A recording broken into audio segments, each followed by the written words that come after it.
Konten aku hari ini, aku bakalan sharing ke kalian semua berapa sih sebenarnya salary dari seorang pramugari, atau berapa sebenarnya gaji dari seorang pramugari. Bakalan sharing atau aku bakalan ngasih tahu ke kalian sebenarnya aku itu dihitung jam kerjanya tuh berapa dan dibayar berapa setiap bulannya. Dan oke nih teman-teman semua, perlu kalian tahu sebenarnya kita itu digaji menurut jam terbang. Gaji pramugari di sini itu dibagi menjadi 3. Yang pertama adalah gaji pokok. Nah, gaji pokok ini gaji yang memang pasti setiap bulannya itu pramugari dapat. Lalu yang kedua adalah gaji patah atau uang patah. Nah, di sini itu uang patah itu uang yang dibayarnya setiap kita terbang, karena kita itu dibayarnya pada saat kita mulai bekerja sampai selesai bekerja, kayak gitu. Jadi kalau misalkan kalian dari pesawat mundur itu dari jam 8 pagi misalkan, terus pesawat parkirnya itu jam 4 sore. Nah, jadi dari jam 8 pagi sampai jam 4 sore kalian itu dibayar per jamnya. Nah, lalu yang ketiga itu adalah jam terbang. Jam terbang ini sendiri pun dihitung dari seberapa rajin kita terbang. Jadi semakin sering kita terbang, semakin besar salary yang kita dapat. Jadi kita jangan malas-malasan terbang nih. Kalau misalkan di request disuruh terbang untuk misalkan Jakarta, Ternate Jakarta, nah jalanin. Karena kalau misalkan kita nggak mau jalanin kayak izin sakit atau misalkan kita datangnya telat, itu kan ngebuat jam terbang kita hilang. Jadi uang yang kita dapat pun sedikit. Untuk gaji pokoknya sendiri di sini itu kita mengikuti MR Jakarta. Sebenarnya aku di sini sharing ke teman-teman semua, gak ada unsur sombong atau apapun itu. Di sini aku emang bener-bener purely aku mau sharing ke kalian kayak gitu. Nah, gaji pokok yang biasa pramugari dapatkan di maskapai aku sendiri, salary untuk gaji pokoknya itu 4.200.000. Itu untuk yang senior flight attendant. Dia udah lebih dari 5 tahun terbang, itu dapatnya segitu. Jadi grade untuk FA-nya sendiri itu ada FA1, FA2, FA3, dan FA4 dan FA5. Jadi untuk FA1 di sini itu ada FA1 junior dan ada FA1 senior. Nah, dan untuk si gaji pokoknya pun beda. Terus untuk ke FA2 ke FA5 juga sama. Jadi memang gaji pokoknya itu tergantung masing-masing. Kalau misalnya aku pribadi, karena memang udah 7 tahun terbang, jadi salary gaji pokok yang aku dapatkan adalah 4.200.000 dikurangi untuk BPJS dan untuk asuransi aku sendiri. Jadi memang bersih yang aku dapat itu sekitar 3.800.000-an gitu untuk gaji pokok. Yang kedua yaitu untuk gaji patah. Nah, gaji patah ini juga tergantung. Misalkan kita di bulan ini terbang 1 bulan ini 80 jam terbang nih, tapi kan memang untuk duty hours-nya itu beda sendiri. Jadi tergantung. Di patah ini tuh kadang bisa mendapatkan 2 juta atau kadang 3 juta. Kalau misalnya memang lagi full terbang terus nih sampai akhir bulan, itu bisa ngedapetin 4 juta. Jadi memang untuk patah, misalnya kayak nggak nentu, tergantung dari jam terbang yang memang setiap bulannya kita lakukan. Nah, yang ketiga yaitu jam terbang. Nah, jam terbang di sini tuh dihitung dari berapa banyak kita terbang. Per jamnya itu untuk FA1 sampai FA5 yang tadi aku sebut, per jamnya beda-beda sendiri. Aku kurang tahu sih yang KB5 sekarang berapa per jamnya. Ya, nah kalau misalkan FA1 senior itu sekitar 65.000 atau 70.000, aku lupa juga sih sebenarnya per jamnya itu berapa.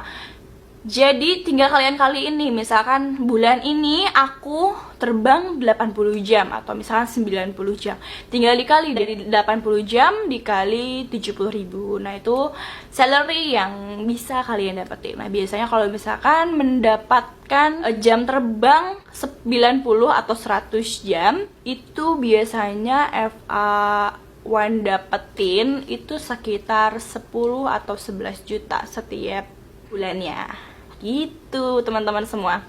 Tapi memang kita kan tidak bisa memilih ya, kita mau banyak terbang bulan ini atau mau sedikit terbang bulan ini, kita nggak bisa milih karena memang kita tuh di-schedulekan sama scheduling untuk terbangnya sendiri. Nah, jadi kalau misalkan kalian di revise terbang, menurut aku kalian jangan pernah nyakit dan jangan pernah malas-malasan untuk terbang, karena kalau misalkan kalian malas-malasan untuk terbang, ya akan sedikit juga salary yang akan kalian dapatkan. Yang keempat, itu biasanya yang kita dapetin adalah insentif. Insentif ini biasanya masuknya pada akhir bulan, sekitar tanggal 28-an gitu. Nah, insentif ini masuknya kalau misalkan kita terbang hari Minggu, atau enggak kita terbang misalkan pada saat hari raya kita terbang, itu kita dapat uang insentif. Atau enggak misalkan kita terbang di bawah jam 5 pagi, kayak misalkan kita jam 4 pagi, jam 2 pagi, jam 3 pagi, nah itu ada uang tambahannya sendiri. Nah, biasanya tanggal segitu lumayan masuk, bisa buat beli pulsa.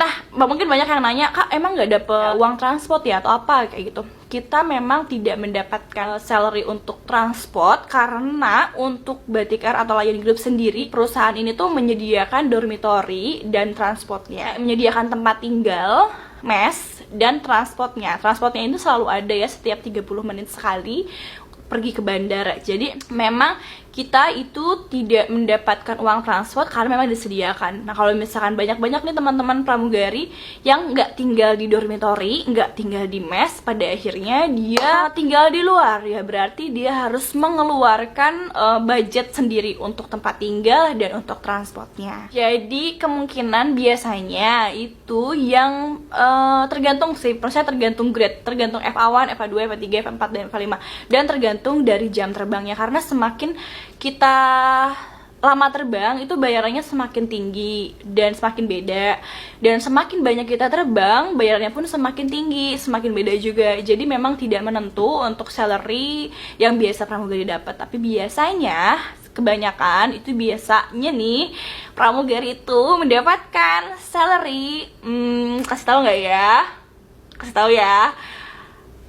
Ya sekitar 15 jutaan gitu, 15 atau enggak 16, kalau lagi banyak bisa 17, 18, kalau lagi sedikit jam terbang juga bisa cuma 12 juta kayak gitu. Jadi ya tapi kisaran dari 10 sampai 18. Nah, gimana nih buat kalian semua lulus SMA loh, lulus SMA dengan salary yang cukup besar, bukan cukup besar lagi ya, tapi udah besar karena memang salary segitu itu biasanya kalau di Jakarta itu setara sama kayak manajer gitu. Kalau di Bandung juga sama kayak setara sama manajer gitu-gitulah, yang udah berpengalaman kerja bertahun-tahun. Nah, kalau misalnya pramugari, kalian lulus SMA langsung masuk, rajin terbang, gak ada bolos-bolos nih, gak ada nyakit-nyakit.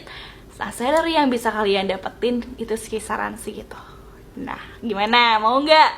Yang pada lulus SMA, yang ngerasa mau coba tapi takut nih, menurut aku jangan takut dulu, karena banyak banget benefit yang akan kalian dapetin setelah kalian menjadi pramugari. Banyak banget pengalaman yang bakal kalian dapetin setelah kalian menjadi pramugari. Entah itu dari salary, entah itu dari pengalaman kalian terbang ke setiap negara atau ke setiap kota, atau entah itu kalian mengenal dari jenis-jenis penumpang, jenis-jenis dari kota A dan kota B dan kota C, dan kalian bisa mempunyai banyak teman dari Sabang sampai Merauke, yaitu teman-teman pramugari atau teman-teman FA sendiri gitu. So buat kalian semua, sekali lagi aku ingetin, jangan takut, jangan mundur duluan, jangan ngerasa nggak pede, pokoknya coba dulu aja. Kalau misalkan ada yang kurang-kurang sedikit, coba dulu. Kalau misalkan kalian merasa kalian belum pede, bisa belajar-belajar lagi untuk menjadi pramugari yang profesional. So, semoga sharingan aku ini bermanfaat buat kalian. Aku tidak ada bermaksud ria atau sombong di sini. Aku hanya mau sharingkan ke teman-teman semua. Sebenarnya di setiap maskapai itu salary-nya beda-beda ya. Jadi aku memang men-sharekan dari maskapai aku sendiri. Hanya segitu aja yang bisa aku sharingin ke teman-teman semua. Semoga bermanfaat dan semoga menjadi motivasi buat kalian semua biar nggak mundur jadi seorang pramugari. Oke? Keep on watching. Don't forget to like, comment, subscribe this video. Dan jangan lupa support aku terus biar aku semakin semangat untuk sharing ke kalian semua, untuk update setiap minggunya video ke kalian semua. Oke, selamat menjalankan hari kalian. Semoga kalian